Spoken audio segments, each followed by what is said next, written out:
Panera used to be the place you went for fresh bread. They had bakers, actual human beings who came in early and made dough from scratch. The smell alone would hit you when you walked in. But here's what happened. In 2021, Panera fired all of those bakers. Every single one. They replaced them with frozen dough shipped from a central facility. So that baguette you just bought, it was baked from frozen.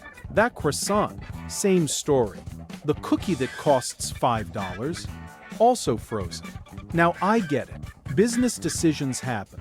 Maybe frozen dough is more consistent. Maybe it saves money. But here's the thing.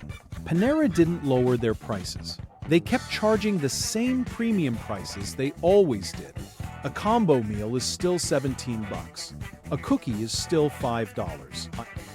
The same price you paid when they had real bakers making everything from scratch. And the marketing hasn't changed. Go to their website. You'll still see words like fresh and clean and baked fresh daily. They still promote their freshly baked bread, but that's not true anymore.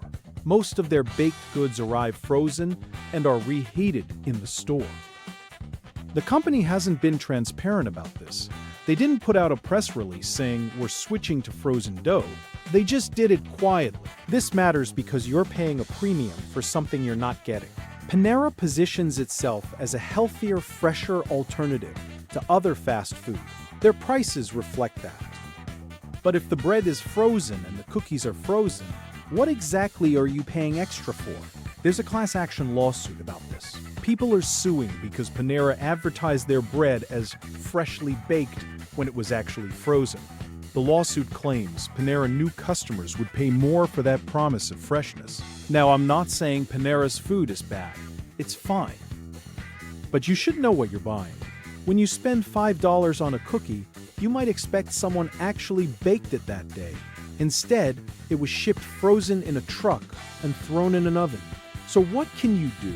If you really want Panera, that's your choice. But at least go in knowing the truth.